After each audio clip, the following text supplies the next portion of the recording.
E agora nós vamos falar sobre uma doença que atinge muitos brasileiros, o câncer renal.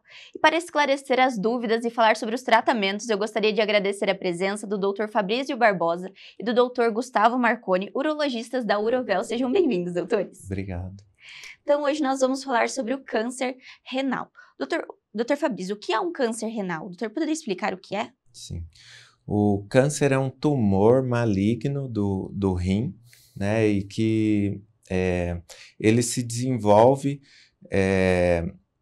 a partir do momento que a célula do rim ela perde a capacidade de morrer. Então, ela vai se multiplicando indefinidamente e forma um nódulozinho, em princípio, e esse nódulo tende a ter um crescimento. Então, basicamente é isso, é uma célula que perde a capacidade de morrer e vai se multiplicando. Certo. Doutor Gustavo, existe alguma causa para esse tipo de câncer no rim?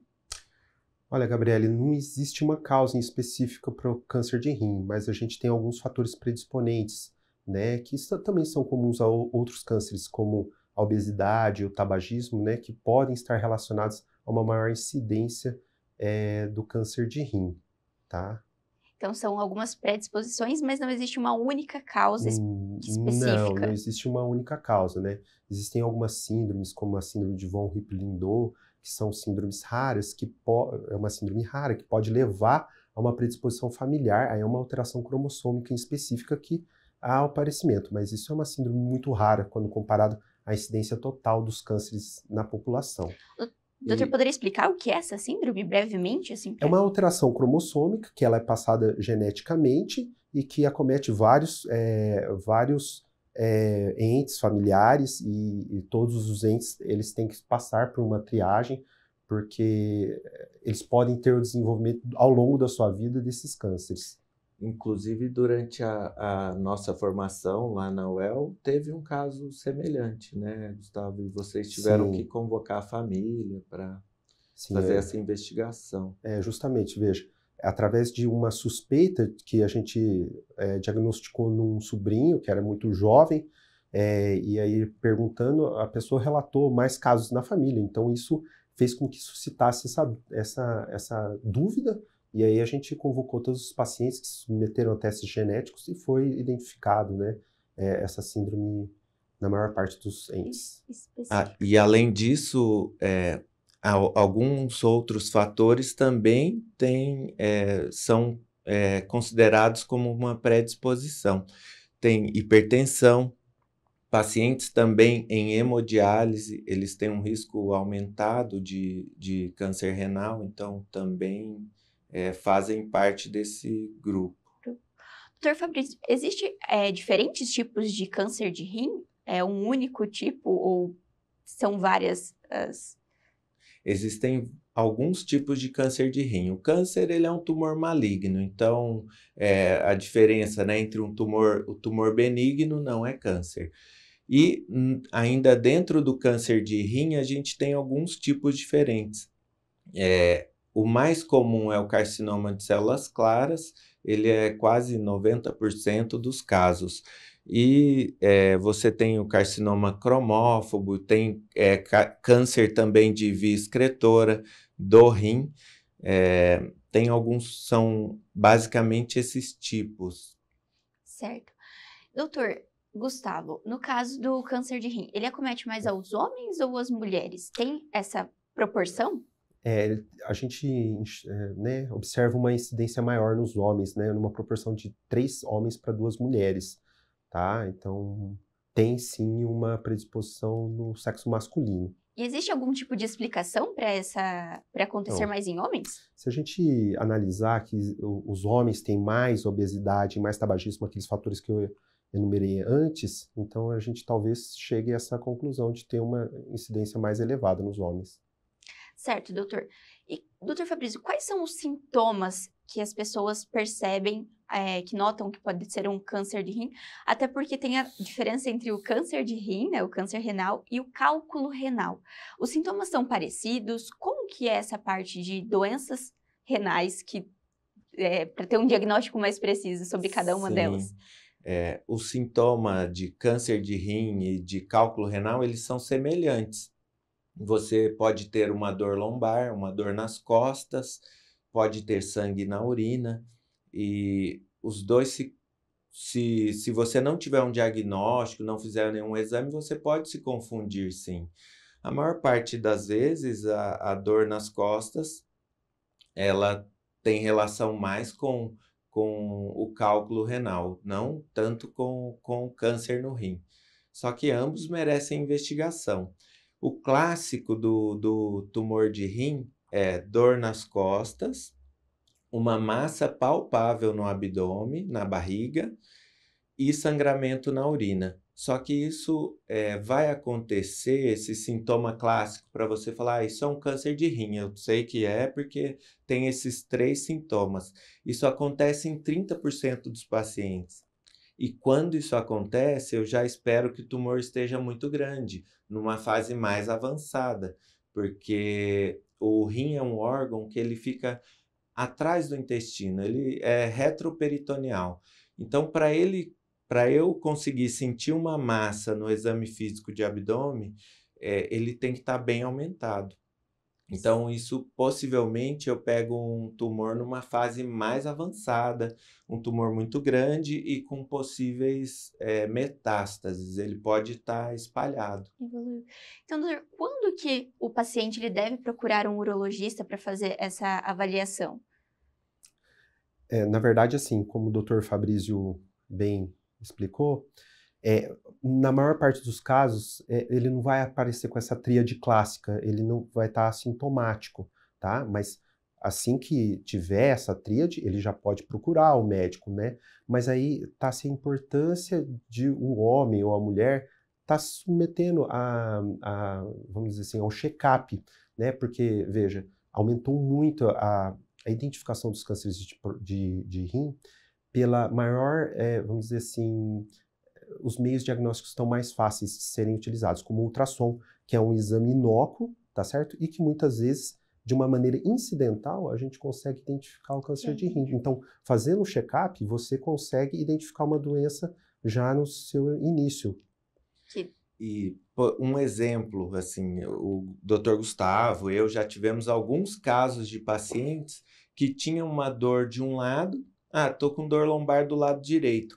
Você faz o exame, o ultrassom, o rim direito está normal e ele tem um cisto ou um nódulo, um cisto complexo ou um nódulo no rim esquerdo. Então, muitas vezes esse cisto está ali, não está com sintoma nenhum. É claro que não existe um apelo assim de uma campanha de mobilização para fazer um check-up de câncer renal como existe no câncer de próstata, porque o câncer de próstata tem uma incidência muito maior. Mas esse mês de junho, ele é chamado de Junho Verde, é uma campanha para conscientização que existe esse tumor. E como o Dr. Gustavo mencionou, durante um check-up anual, a gente pede um exame de ecografia, ultrassom. Se houver uma suspeita, pode pedir outros tipos de exames, uma suspeita de algum nódulo ou algo diferente no rim e detectar esse tumor renal. Certo. Doutor, qual a idade que esse câncer mais aparece na população?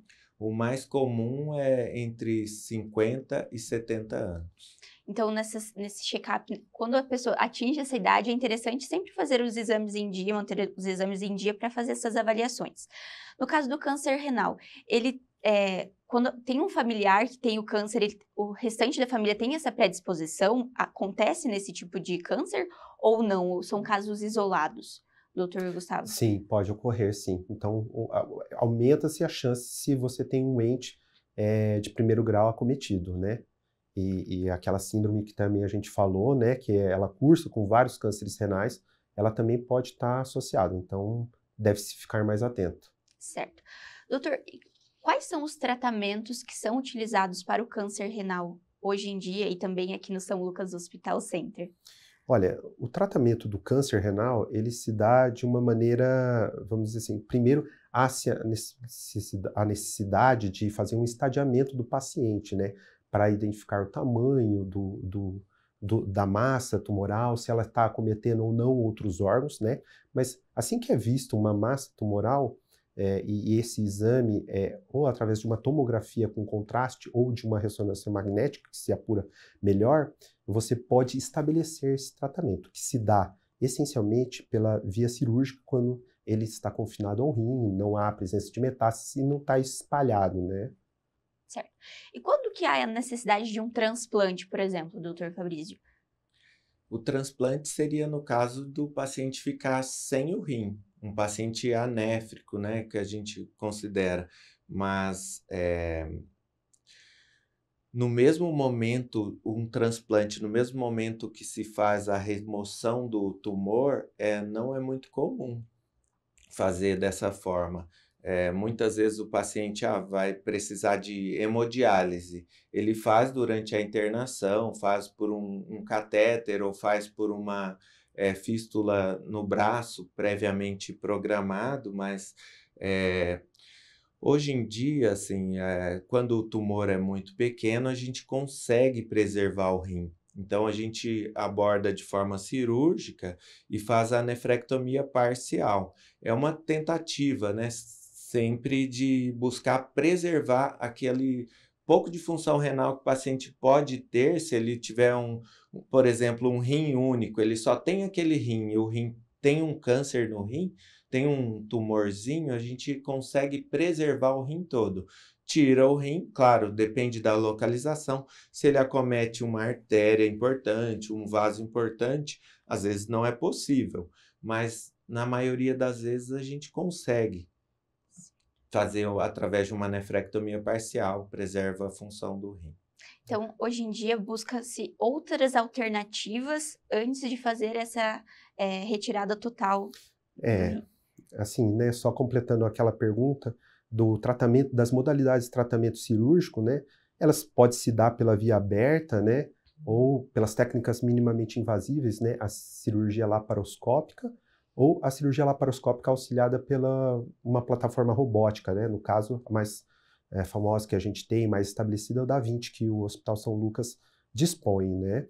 Então, você pode estar utilizando, e para analisar, como o Dr. Fabrício falou, uma nefrectomia parcial naquelas massas que são passíveis de ressecção, sempre com o intuito de preservar o órgão, né, e manter porque isso pode ser importante para o paciente mais para frente na vida dele, né, ou uma cirurgia que você retira totalmente um rim, que é uma nefrectomia radical, né, que aí o tumor já atingiu um tamanho que não é compatível para extirpação só dessa massa tumoral, né? Tem também outras modalidades, vamos dizer assim, de extirpação, né, que seriam a crioterapia e a ablação por radiofrequência, né? Mas isso vai depender do tamanho dessas massas, tá certo? E do status do paciente, se ele tem um risco mais aumentado para um procedimento cirúrgico. Certo. Doutor, então, no caso da cirurgia robótica, utilizando o Da Vinci, como que é feito esse procedimento? Ele é um procedimento minimamente invasivo, como o doutor falou, e como que é a recuperação desse paciente que precisa fazer a retirada de um tumor no rim? Então, a cirurgia, né, assim, a gente faz o acesso através o acesso laparoscópico, né, através dos trocáteres, que são né, canais minimamente invasivos, sem a necessidade de um corte mais extenso, né? E o cirurgião, sentado no console, ele controla os movimentos do robô, que vão estar, de fato, ali em contato com o robô para fazer a extirpação. Certo. Doutor Fabrício, quais são as medidas que existem algumas medidas que as pessoas podem tomar antes, então, de prevenção a um câncer de rim? Seria basicamente reduzir os fatores de risco, cessar o tabagismo, reduzir consumo de bebida alcoólica, evitar o sedentarismo, então se mover, fazer uma atividade física. Isso vai contribuir para você também diminuir sobrepeso, obesidade e não seria uma prevenção primária, porque a gente não consegue através disso, evitar completamente que a pessoa tenha um câncer renal. Porém, a gente diminui os fatores de risco. A questão da alimentação, ela interfere também nesse cuidado preventivo, então? O doutor comentou sobre as atividades físicas e o cuidado com o sobrepeso, então ela está também ligada a essa prevenção, né, doutor? Sim, está ligado. Doutor Gustavo, então o câncer renal, ele tem essa diferença do cálculo renal, entretanto, são doenças popularmente conhecidas. Como que as pessoas podem lidar, então, com esses tratamentos e diferenciações na hora de procurar o urologista? Então, através da procura do urologista, ele vai poder apurar através dos exames do que se trata, né? Porque muitas vezes, né, o câncer renal ele não dá sintomas, né? Já uma dor lombar, ela muito provavelmente corresponda a um cálculo renal. Então, o médico vai analisar isso e vai estar podendo passar para o paciente qual o tratamento melhor para... Certo. E, brevemente, um tratamento para um cálculo renal, ele é diferente de um tratamento de câncer, mas o doutor poderia falar brevemente sobre esse tipo de tratamento? Ah, sim. Então, os tratamentos para os cálculos renais, eles, vamos dizer assim, eles têm uma ampla distribuição e vai ter uma ampla distribuição aonde que está o cálculo, o tamanho do cálculo, né? Hoje, assim como o câncer de rim, a gente dá preferência para as técnicas minimamente invasivas, né? Lembrando que os cálculos muito pequenos, eles saem por si só, né? Não há preciso você tomar nenhuma atitude, somente um acompanhamento, mas os cálculos que são maiores, a gente realiza uma cirurgia muito comum, que é a ureterolitripsia, que a gente pode chegar no ureter, né? Que é onde que o cálculo vai causar o problema, ou até mesmo no rim, né? Que são sondas muito fininhas que você pode instituir um laser e a destruição completa do cálculo através do laser. E esse tipo de procedimento é realizado no São Lucas Hospital Center também? Sim, é realizado aqui, sim. E é um procedimento de grande porte? Como que é a complexidade desse procedimento do cálculo renal, doutor? Olha, seria de médio porte, né? Mas claro que a gente tem cálculos que são mais complexos, que às vezes, né, a cirurgia se estende por um tempo maior. Assim como a laparoscopia veio ajudar na cirurgia do tumor de rim, o robô também é uma tecnologia que foi incorporada e beneficiou o paciente e o cirurgião no resultado desse procedimento. Para o cálculo renal, essa tecnologia também veio contribuir. Antes se fazia cirurgia aberta para uma pedra, então o paciente cortava o abdômen, tinha uma recuperação mais longa, levava em torno de 60, 90 dias para poder retomar suas atividades.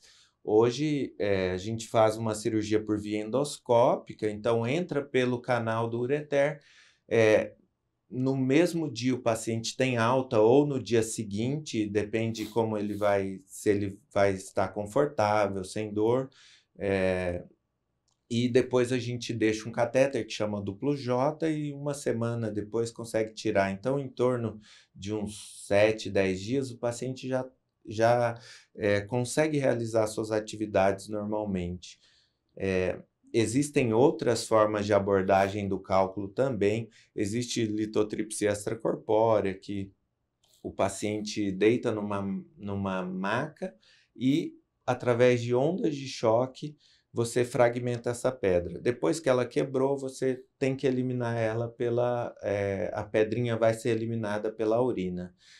Outra técnica seria nefrolitotripsia percutânea, é uma cirurgia que a gente faz um furinho nas costas e esse furo chega até o rim, a gente introduz um aparelho, quebra a pedra. Isso a gente reserva para pedras muito maiores, a gente consegue fazer uma abordagem dessa forma.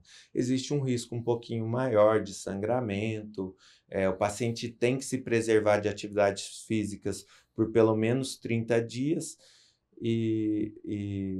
mas também é vantajoso porque numa sessão você consegue quebrar muito mais pedras. Certo, então há uma ampla diversidade de tratamentos para ambas as doenças, né, Sim, doutor? a gente procura sempre uma via que minimize o trauma cirúrgico e o paciente consiga retomar mais rápido sua rotina. Para o câncer também, a cirurgia aberta, o paciente demora muito mais para retomar as atividades, tem mais dor, pode ficar com dor crônica, às vezes o abdômen fica um pouco mais flácido, porque corta os nervinhos.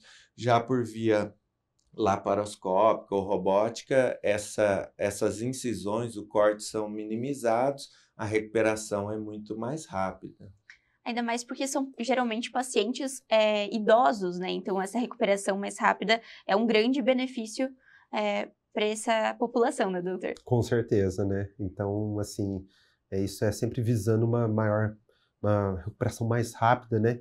E tirar o paciente do hospital, porque envolve riscos, né? Quando o paciente fica internado muito tempo nos hospitais. São diversos os benefícios, então, desse tratamento, do avanço dessas tecnologias. Sim. Doutor, então esses procedimentos são realizados no São Lucas Hospital Center e tem essa parceria, então, entre a Aurovel e o São Lucas. O doutor poderia comentar sobre essa parceria e os benefícios para os pacientes? Sim, Gabriele. Então, assim, tanto eu como o Dr. Fabrício somos professores da Fundação Assis Gurgax, né, muito orgulhosamente, né. Então, já há tempo a gente presta esse trabalho com os alunos, residentes e internos do Hospital São Lucas, né, e também através das cirurgias, né, que tanto cirurgias eletivas como cirurgias de emergência. Fazemos parte do corpo clínico do hospital e também da escala de plantão aqui do São Lucas, né? Sim, e a Aurovel é bem próxima aqui do São Lucas, então essa facilidade, né? Às vezes a gente atende um paciente com uma crise renal no consultório, só atravessar a rua ele tem acesso ao centro de imagem, tem acesso ao pronto-socorro para medicar para a crise, consegue fazer o internamento e, como a gente falou, né, esse benefício para o paciente, se ele opera no mesmo dia, no dia seguinte ele já sai do hospital. Então, essa parceria tem funcionado muito bem. E os pacientes agradecem por esse trabalho em conjunto, né, doutor? Sim. Então, muito obrigada pela participação, doutor, e sejam sempre bem-vindos ao São Lucas 24 Horas. Obrigado. Obrigado.